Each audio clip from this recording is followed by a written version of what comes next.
Well, guys, this is gonna be fun. This is our first time doing an interview style like this, so I hope you guys have some grace with us. And that's not a play on words because I have grace up here. Yeah, I just want to open up the conversation here and just ask you guys if you could just share a little bit about yourselves to start, a little bit of your background, where you're from, and then like maybe how you ended up getting on this stage tonight. So, yeah, you covered with a lot of major bases. I actually used to work in product marketing and tech at Google. And in the middle of COVID last year, did the natural transition anyone would and joined full-time ministry at Echo. So I oversee a lot of the marketing communications here. So it's almost been over a year now since then. And we've been coming to Echo about almost 2.5 years. I'm so bad with math, so thank God he knows math better than me. 2.5 years now, and I'm from the Bay originally, but Alex is from SoCal. If anyone else is from SoCal in this room, awesome, hopefully you guys. And Alex does customer success. I don't know if you guys know what that is, but he helps people like succeed as customers, I guess. Yeah, anything else I'm missing? Thank you for doing my introduction.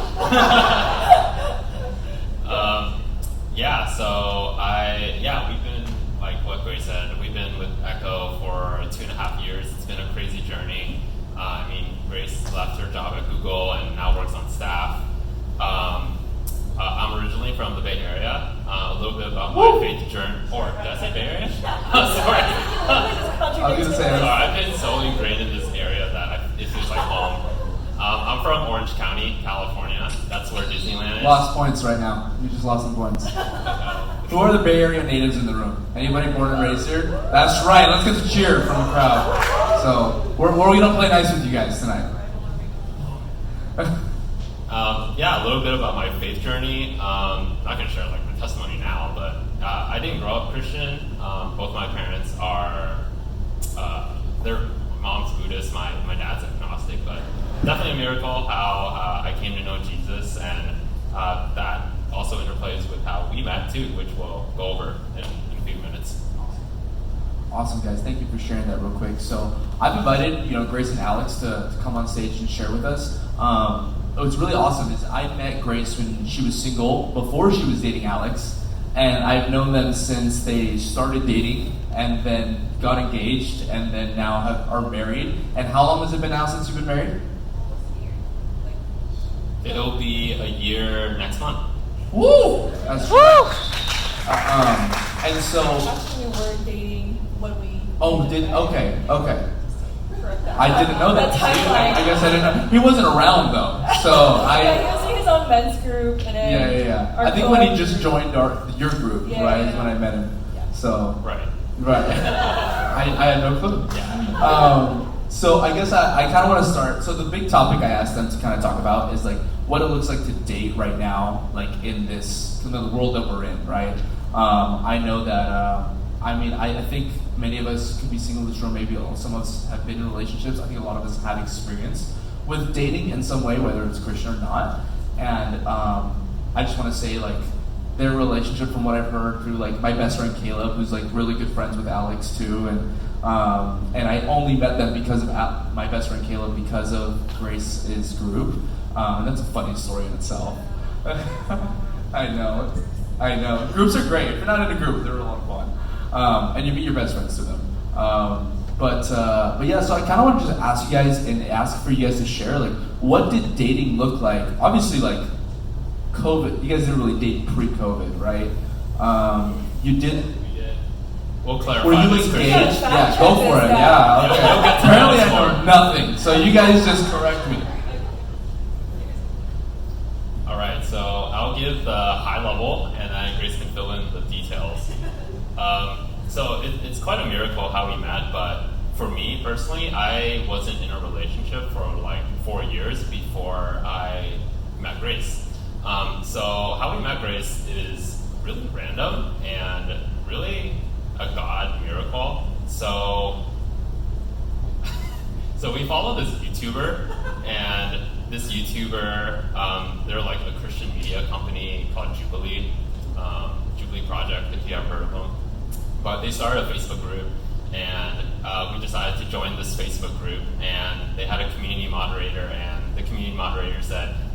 post something about yourself, a picture of yourself, get a little bio. Grace posted something, and then I thought, oh wow, she mentioned faith in her bio. This is super awesome. And so your Christian radar was. Yeah, my Christian radar was on. She also posted a cute picture, so that attracted me. And so I commented on the post, and we just had a conversation on the comment thread, and we found out later that we had mutual friends, and I decided to just... But there was a huge barrier. Oh, yes. So, yes. Not a detail, small, major. Big detail is I was living in SoCal and she was living in Sydney, Australia. So that in itself is like, whoa, this is never gonna happen. And so I messaged her directly, wanted to get to know her more, just like, as a friend, like casual get to know. We had a conversation and we felt like we were super aligned on just everything, like from vision and purpose, our faith. Then, like several months later, I decided to. So we never like talked in person before, or met in person. So we were starting to get feelings for each other. So I decided to book a flight to Australia to meet her for the first time to make sure that she was legit. Most expensive first date. Most expensive first date, man. Airbnb and flights and all that.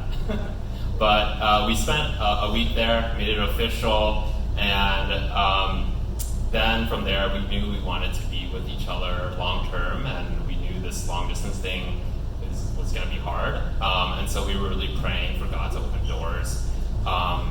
The short of it is God opened doors to move to the Bay Area. We both got jobs here. I got a job here without even applying, which is pretty miraculous in itself. Grace got a job here as well. We moved here, started to find a church community, eventually started to attend Echo. Fast forward like maybe a year and a half later, I proposed to her in the middle of COVID in August 2020, and we got married in December of 2020. And right here in the patio. Literally right here in the patio. Yeah. That's awesome. Woo! All right, go for it. Very good summary. And I also want to add that both of us, you kind of mentioned it already, but actually both of us had been like perfectly content being single like before meeting each other. So it really threw us for a curveball when we met each other. In fact, I thought I was going to be in Australia for many years. I loved it there. So when I met Alex, I was like, dang it, this is complicated now. But it was super amazing, like the way that God orchestrated everything. We can tell you guys more too, but I feel like whenever we tell the story, we're just like, wait, does this make any sense? How did this even happen? So God's real, y'all. No, that's awesome. Thank you for sharing. So one of the questions I definitely wanted to ask is, so what did you guys learn about God in your relationship and like dating in this way, right? Long distance, right, to now moving here. And so at what point in your relationship did you guys move here? You guys were just seriously dating, or what did that look like? How did you guys come to that decision too, like moving here together? Okay, I'll go first. So yeah, that's a really good question. We had started dating in November, and then we were still processing. Like we did know, we had a good like strong feeling that like, oh, this is going in a really good direction. We're really aligned, not just like in our chemistry, but more like our values and our mission. And I feel like that ultimately is like when you really know like this person's long-term potential, right? Like if you are in totally different directions, it's not going to work long-term. And so we were just praying like, God, we don't know what to do. Like, should he move to Australia? Should I move to SoCal? Like, there's infinite options. And I feel like that's the case for all of us in this generation. There's just like so many options. You're paralyzed. And it's funny because at that time I was reading this book called Experiencing God. I don't know if you've heard of it, but it's a really good book. And Alex actually had read it before too. So we started reading this book together, like on our video calls. We would discuss it. And the subtitle of that book is Knowing and Doing God's Will. And we were like, yeah, we for sure want to know what God's will is for the situation. It was like the perfect book for that. And long story short, through reading that book, we both came to the realization that God wanted us to really know his voice more than know the answer to something. Like, I think oftentimes we're like, God, just tell us the answer. Just tell us very clearly what to do. But in that process, we both felt like God actually didn't want us to do like the quick, like give the answer. He wanted us to engage with him in the process and like lean more into him, if that makes sense. And in that process, we were just waiting for God to move the right pieces, and he'll make the way, because that's what we felt like he was saying, and he did.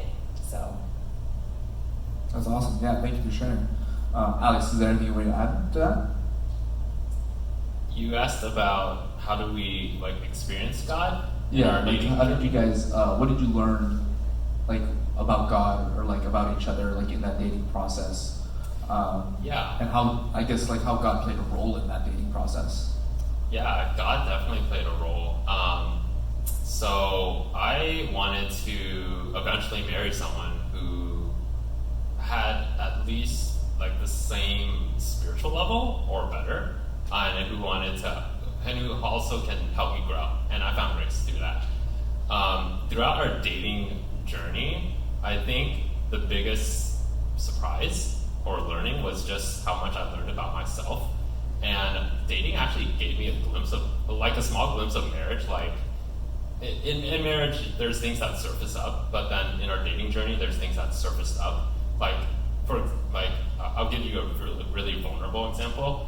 Like there was a point where she was making more money than me, and as a man, I felt like I have to provide, or I feel a little inferior, and so I just had like so many deep-rooted issues is not the right word, but a lot of insecurities that I had to face with God. And so it was a combination of working with God, and also like I saw like a therapist or a life coach to walk me through that process. That's just like one example of something that I personally had to wrestle with. Yeah, no, that's important.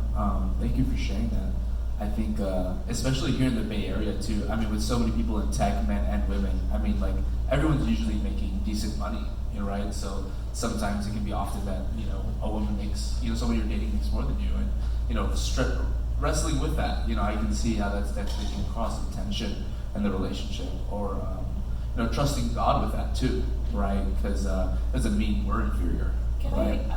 I think you just reminded me also something I experienced. I knew this already about God, but I really experienced it in the process of meeting Alex. Was I just feel like so often, especially when I was single, I would have this subconscious thought that, I have to have certain qualifications to be like good enough, or like attractive, or like, if this guy like isn't that into me, something's wrong with me, and so I feel like externally we're trying to, it's so easy for us to try to like line up all the ducks in a row and be like, okay, like am I, did I make it?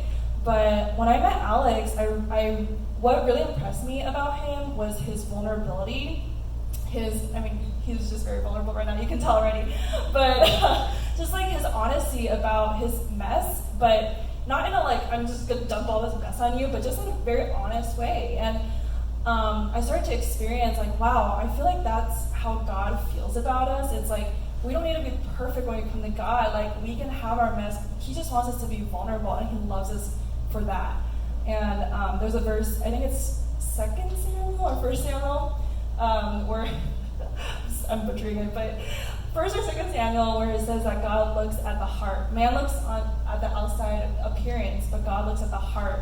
And that's really what we've also experienced in our dating journey too, that appreciation of beyond everything else you can offer on externally, like the heart is what really matters.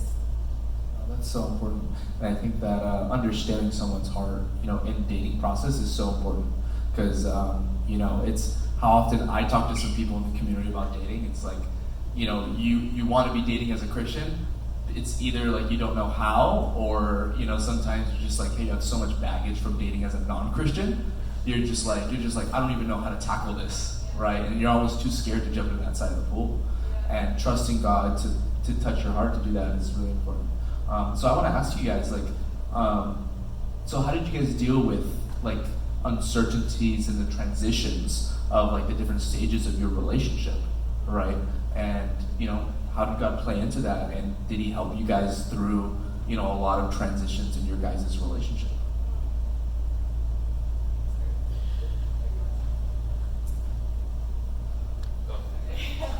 Well, I think what kind of Alex already was alluding to was God really wasn't just a role in our dating process. He was like the foundation, like the bedrock of how we're making decisions, like how are we looking for a significant other, like everything God was underlying. And I think it makes sense because, oftentimes we're like, oh yeah, I'm gonna like involve God in the process, but it's like, God actually doesn't want us to just involve Him. He wants us to base our lives on Him and like follow Him in all areas of our lives.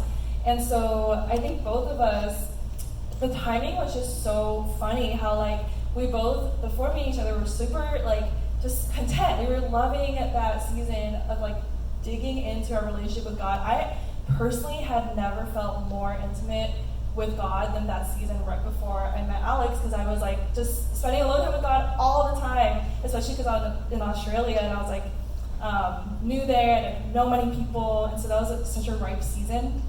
But anyway, I feel like God being at the center of our relationship from the beginning, and even before the beginning of our relationship, really was like a driving factor of like, okay, if we don't know what we're gonna do, we're gonna pray. If we don't, hear God clearly, we're still gonna pray. We're just gonna keep surrounding ourselves with like godly influences, community, mentors, and prayer, and that really helps through all the transitions, I feel.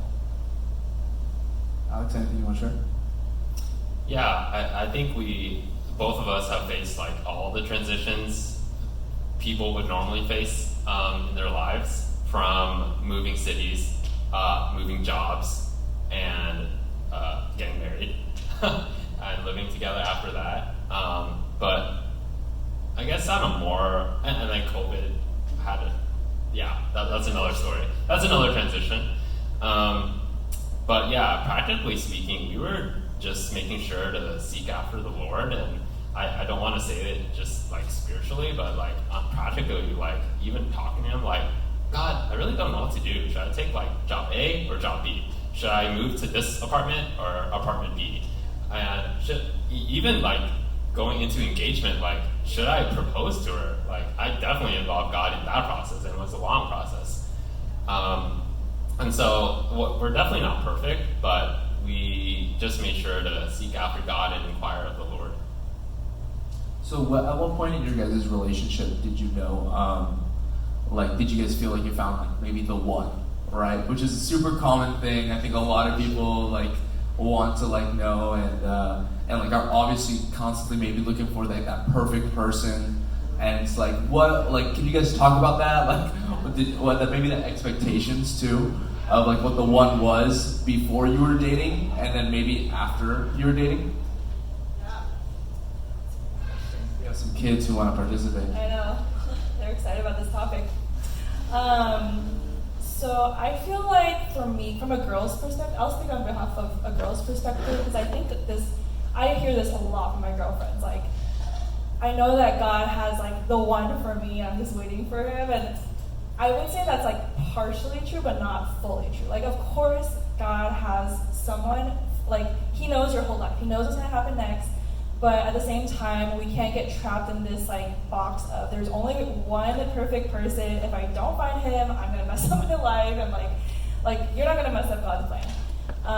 And so I feel like what made me know, because I get asked this a lot, what made me know or feel confident that Alex was the one in terms of I could choose him to be the one in my life, was more so that he fit a lot of things I was looking for. And I think that is honestly, like, I know you hear a lot of controversy about this, but like about the list.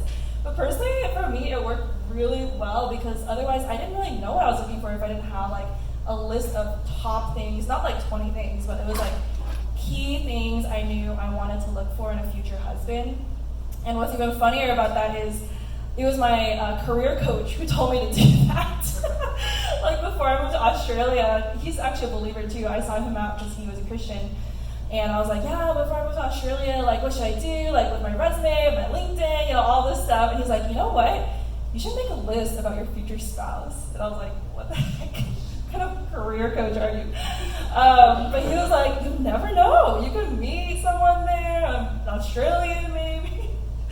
Well, it didn't really. Well, similarly. It worked out in a different way. But I was like, oh, fine, whatever. So I literally wrote a list, not thinking it would ever happen. But then when I met Alex, he literally checked off like almost the entire list that I made.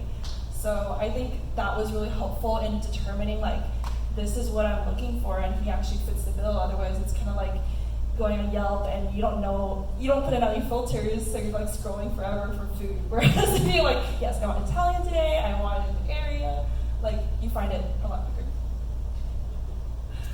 Yeah, to add on that, I also learned a lot about the meaning of marriage throughout the whole dating process, and for me, happiness is one.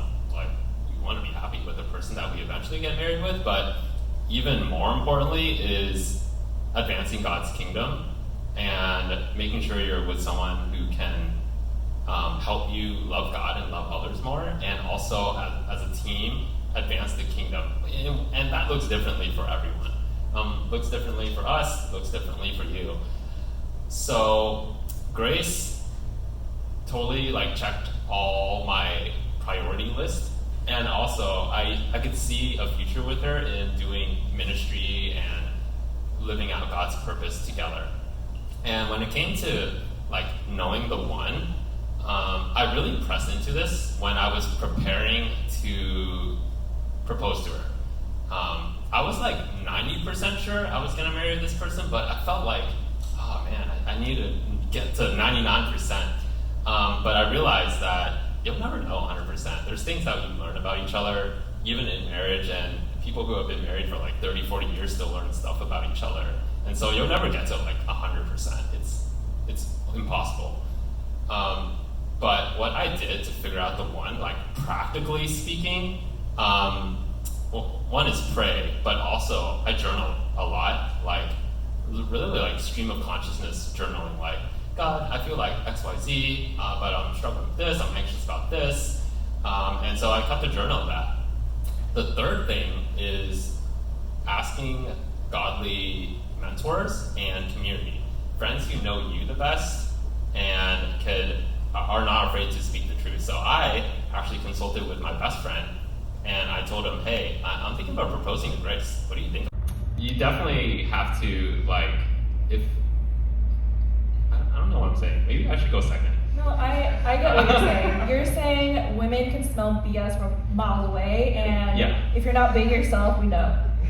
That's what you're saying. Yeah, exactly. Great couple dynamic right there. So yeah, for guys, I would recommend putting together a list to know what you're looking for. It's like kind of go on Yelp.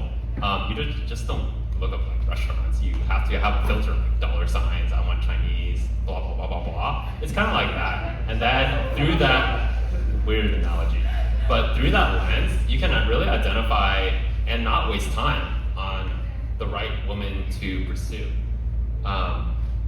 Besides that, definitely take initiative, like flying to Australia kind of initiative, I guess. And also really cultivating your relationship with God. I think that's, your dating life might be at a standstill, but I don't think your relationship with God should be at a standstill. And so really like dive into the Word, get prayer, get mentors, and surround yourself with godly community. He asked what qualities are as a guy. What qualities I'm looking for. Well, you just gave us practical things to do as a guy too, to prepare. Got it. Right. I know I'm looking up flights for Australia right now. It's a great place. If you haven't You know been, what? totally You have different. friends there, right? Yeah, I'll give you the hookups. Yeah. Well, I appreciate that. I am single. Yeah, the qualities I look for is different for everyone, but I can only speak for myself.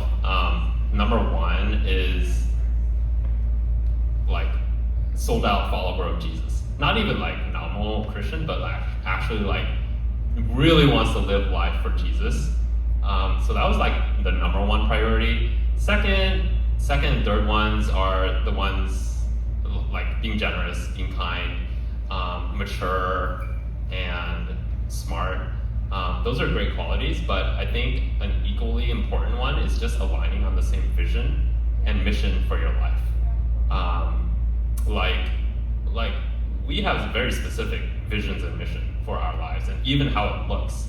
And our skills and talents and passions just complement each other so well that it fulfills God's purpose. So to wrap it up in a bow, what I look for is devoted follower of Jesus, all the niceties that everyone wants, kind, generous, intelligent, but also aligned on vision and mission.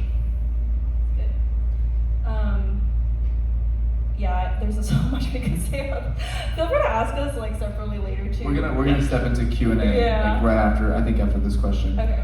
I'll say from a girl's perspective, what was most important, I think from my perspective, I think God uses singleness there's this cliche oh, you're in the waiting period, but when we look back, we're that wasn't so much a waiting period, it was a very fruitful period for us. It just looked different. There's fruit in every season that you're in. And I feel because our society unfortunately over-glorifies relationships and romance and marriage, it's all over Hollywood, it's all over everything that we listen to, watch, everything, we get so sucked into this is the goal of life. And it's not. At the end of the day, singleness is such a fruitful time, and God really wants to use that to deepen our relationships with Him.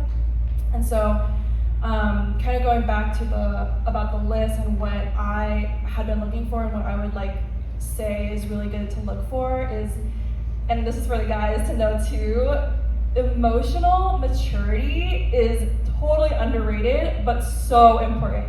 I cannot emphasize that enough. We've talked to so many people who are oh yeah, they were a super godly guy, he leads this study and worship leads and everything. But when I started dating him, all these red flags came up, and it's because of the emotional health and maturity that we all need. Everyone, no one is perfect. We all have things from our childhoods, from our upbringing that create these insecurities, issues, triggers that come up, and we're such complex human beings ourselves. When we bring two complex beings together, inevitably there's going to be a lot of conflict. And so having that emotional maturity to know how do I respond out of maturity and wisdom and patience and self-awareness, I feel that's a game changer. And for both of us, what helped was doing therapy. We did therapy separately. It wasn't, actually I did counseling, we did life coaching, but just some kind of form of getting outside help to work through all those issues was super important. And because he was doing counseling when I met him, I was wow, he's super self-aware, not a lot of guys that I had met in the past.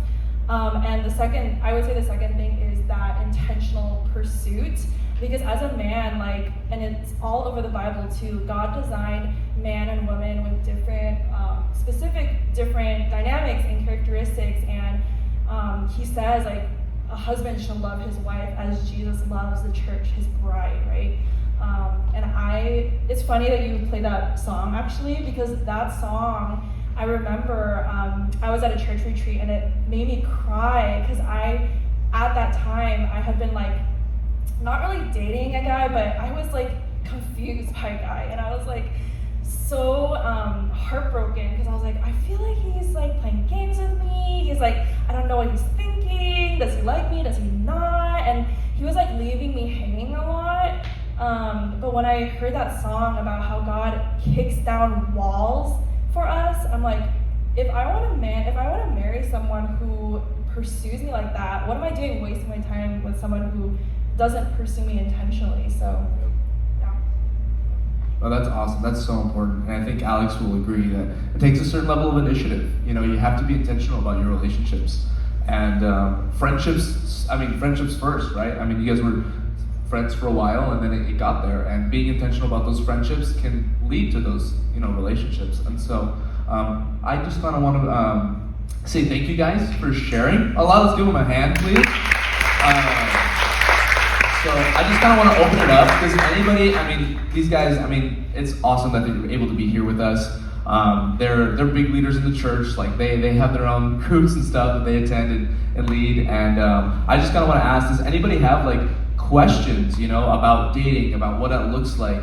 Anything that's like just burning in your heart about like things that you maybe struggled with that in the past that you'd like some type of like clarity on. And if you have a question, I'd be happy to hand you a mic here so you can ask it. And feel free to raise your hand. Yeah, sure. Do you recommend do you guys live together before you were married, or you just were like, hey, we're gonna live together, or how's that work? So we are very big on sexual purity. So before we got married, we made a commitment to God to be pure and not have sex. We're not perfect. There were times where we almost lived, but at the end of the day, we kept our commitment to God. And so to answer your question, we did not live together before getting married. We only lived together after we got married. And I think that's a principle, because it got really hard during COVID, guys. Like, because both of us were in separate houses, and everyone had, different preferences about who can see each other, blah, blah, blah. So we're like, oh my gosh, it'd be so much easier if we just live together. Then we don't have to deal with all this, like, different preferences, but, and also cheaper, etc. But I really feel like that's a principle, not just for dating, but all of life. Like, oftentimes we'll come into crossroads of like, this could be a lot easier. I would save a lot more money. I wouldn't have to like have conflict with people, but would it be pleasing to God? And I think that's like the real test of faith. Like, do you really want to do this right, like God's way, or do you want to do it like what you would say the easy way, but it would tempt you more into sin, if that makes sense? Awesome. Anybody else? Question? Don't be shy, guys. We have so many questions. We just don't want to ask them. Anybody? Come on. Give me something good. What other kind of boundaries set that are along those lines? Like in the pre-marriage stage? Yeah. I think for us, it wasn't there weren't that many like legalistic, like it has to be, this much or that much. It was like more, let's, and I think a lot of people say it this way. It's like not so much what can we do? It's more like what can we do? How can we live our lives in a way that's pleasing to God, right? So I think oftentimes for us, it was like, physically speaking, we would know like we're definitely not gonna have sex. We're not gonna like go into compromising situations, but we were like open communication about like what, because it's different for everyone. Like some people, even holding hands or even like a hug, like that like tempts them. And I think for us, it was just like open communication about what are you okay with, what do you feel like God is saying is okay or not okay for you personally. But we didn't honestly, we didn't focus on that too much. Yeah. Well, we had emotional boundaries. Oh, okay. Like, especially when she was in Australia and I was in Southern California. Like, we never said I love you until we actually met each other for the first time, like 4 or 5 months after we connected online. Yeah. Because we don't know if we're different or not, in person versus online. Yeah. Yeah, and so we made sure not to lead each other on and just communicate our intentions super clearly and not play games. Yeah, I'm glad you mentioned the emotional boundary, because that is actually along the lines of that, like realizing also you need to have in any relationship, right? Like I think of, if you're Asian, you probably relate with this more, but like oftentimes Asian parents, like you need to have healthy boundaries with them. Otherwise, they totally cross into your boundary, your lane of like dependency, codependency, and I think that's also very important in a relationship where you actually realize my emotional boundary is healthy for both of us. We're not gonna like depend overly on each other for things or like to fulfill us, and that's why it's also so important for God to be at the center, because otherwise you're looking for that other person to fulfill you, and that's never gonna happen. We're all very messed up. Yeah, no, good question. I know I was listening to that sermon series I sent you, and what I hear the theme and that you guys keep pointing back to is that people are asking the wrong questions oftentimes about like how far is too far, physically, emotionally, like how close can I get before it's crossing a line. It's the wrong question to ask. It's the question that you guys have been kind of reiterating. It's like, oh, how is my relationship pleasing God? And surrounding your relationship around both of you guys doing that is key. So that's awesome. Great question, Celeste. Anybody else? Yeah, Rob. He's got a mic. Thank you, Sean. What were your individual visions that you had shared a little bit, Alex? And then how did that come together and align in your relationship and noticing God's process and bring you guys together? How much was that in the process of, because our visions are set up and two different people come together, we share the same visions. How much was that leading to the next step of that led to marriage? And maybe what point in the relationship were you talking about that, like the visions for your life? So I'm a pretty straight shooter, especially on the first date. So I think my first question to Grace was, "Hey, what's your vision for your life?" It's kind of like really out there, but It wasn't the first question, but it was in our first it was call. in our first hour-long conversation. Yeah. So How did you feel about that, Grace?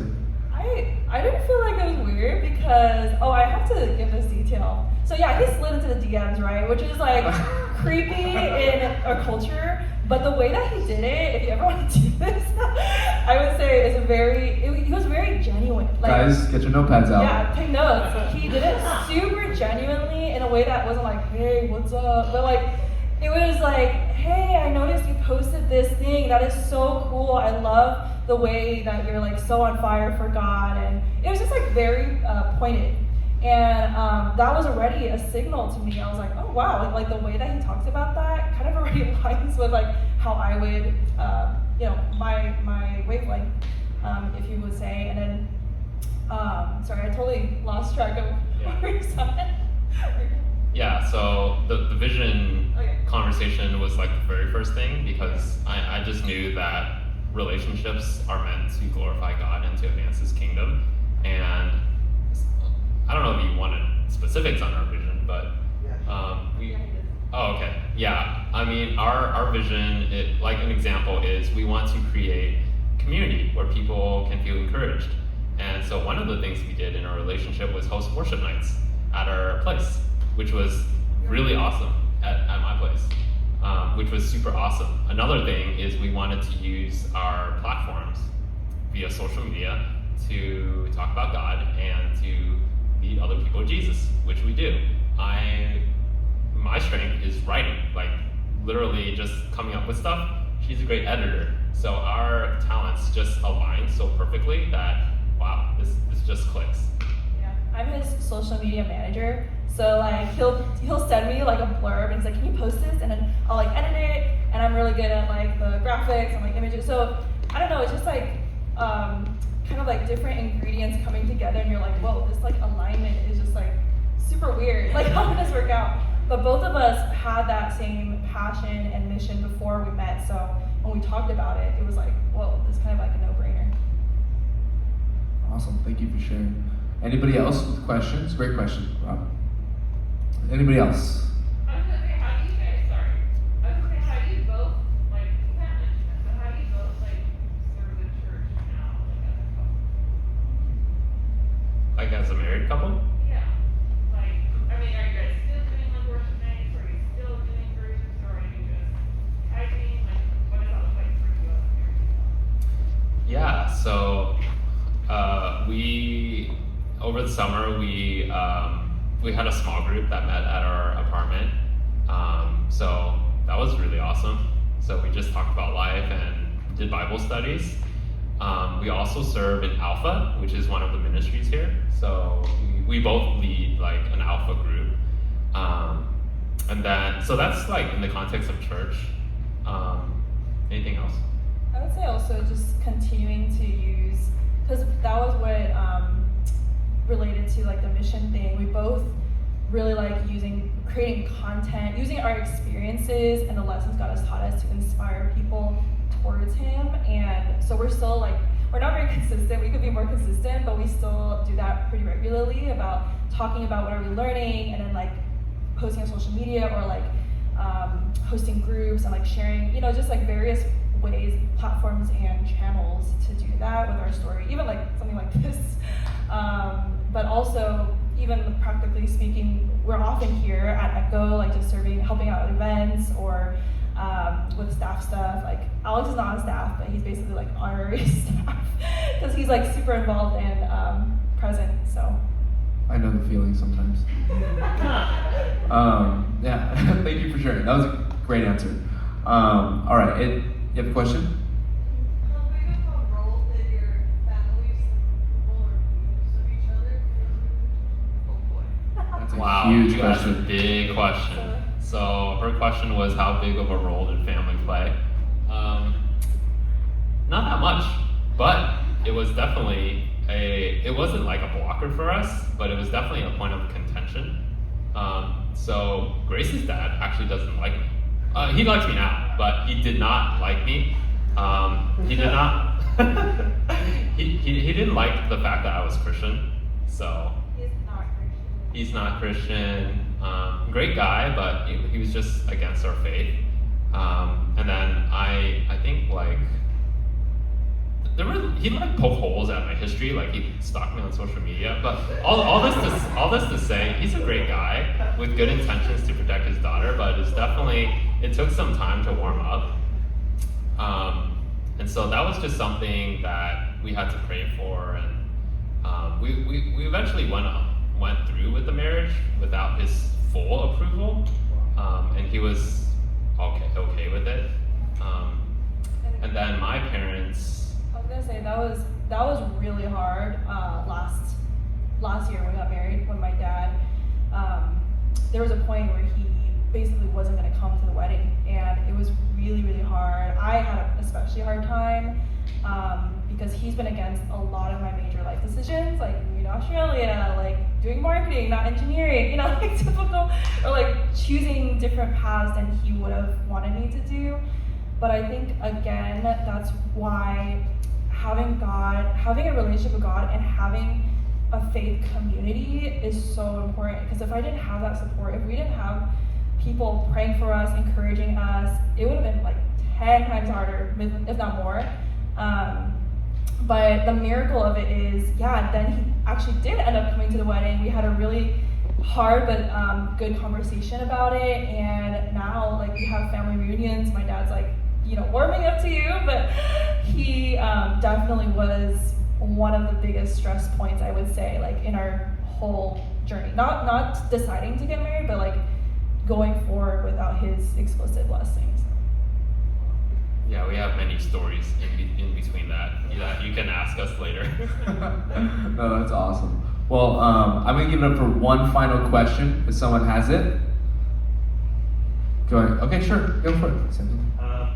Yeah, so I know you touched on like vulnerability in the sense that like Grace is making more than you. So how has your mind kind of shifted now that Grace has kind of stepped down from a more corporate role into like serving in the church, and just in terms of like your self-esteem or vulnerability because you weren't as good because she was like higher up financially speaking, but now tables may have turned. Yeah, it's not an issue anymore. It took a little bit of therapy and just a lot of healing inside, but right now it's great. And I think what helped is just knowing that we're on the same team, and her win is my win, and my win is her win, and our losses are shared. Another realization I had was that if we're in this for the long haul, there's going to be seasons where I make more money than her, or she makes more money than her, or maybe if we have a kid, maybe she won't be working. And so it's not like, I came to a realization that it's not like fixed, that it's not like she'll make more money like forever than me. but it's like seasonal and it can change at any point in time. But a lot of wrestling with the Holy Spirit and just doing a lot of therapy sessions to get over it. Yeah. And I think also really important for relationships, if you're like dating or you will be in a relationship, is whenever there's like a conflict. This is something we learned, an image we learned in our Alpha marriage course actually, which is like a sub branch of Alpha. But like there's this image of when two people are fighting about something, oftentimes they have this like big obstacle in between them and they're like yelling at each other from different sides of it. But if you imagine like moving the obstacle in front of you to see it from a shared vantage point, you can talk about it more as like, we are on the same team, let's like move towards the same goal and like share, this is how I'm feeling, this is how you're feeling, versus like, no, you're wrong, no, I'm right, you're wrong. And it's just like a whole different approach to solving not just conflicts, but like insecurities or issues and things like that. So when he told me about that insecurity, about the financial, unequalness, it really helped me. If he didn't tell me, then I would be like, why are you acting so weird? Then we would be on totally different pages. But because he told me and he was vulnerable about it, we could be on the same page, tackling the problem together, and me not feeling like weird. Why is he acting strange around me? So. Oh, that's awesome. Great question. Well, let's give Alex and Grace a hand, guys. Thank you guys so much for being here and for sharing. I think it's about 8:45. I'm okay with it if you guys are. I would like to do like men and women's breakout groups. I mean, if you guys are willing to stick around for it. I think there's a lot of things that they shared with us, and that I think we have a lot of questions, like maybe as guys and as girls, that like we would like to talk about in dating too. And I think this would be a great time to like break out into groups and do that. So we can just allot 15 minutes for it. We can wrap it up at 9. And if we want to meet back here at like 9:05, that'd be awesome. But yeah, guys, we can go meet in the auditorium. Women, you're gonna stay in here. And yeah, I think the final thing I want to say before we go ahead and make that move is that guys, I think this couple is a great example. I know that like if you guys have any more questions, feel free to talk to either one of them. I think they're both gonna join us. Alex is gonna join us in the other room. Grace is gonna stick out here. But yeah, I would say I think maybe they can agree with me too. Is that like if you guys do also like you're in that single stage, if you want to find that person, the best place to find that person is here at church. Whatever church that may be, maybe even it's not Echo, like the best place to find that person is at church. And it's different for everybody. But I really like your guys' story. They're very unique. But I think, especially in the Bay Area, there's not as many believers, as there, we think, just because of the area and the tech. And sometimes I think, for me personally, it's been a struggle, finding the right person, because there's just people out there that's not on fire for God. And finding the people on fire for God, they're most likely at church. So yeah, I just want to leave you guys with that. Men, feel free, I'll meet you guys in the auditorium, and then we're going to stay out here. But thank you guys.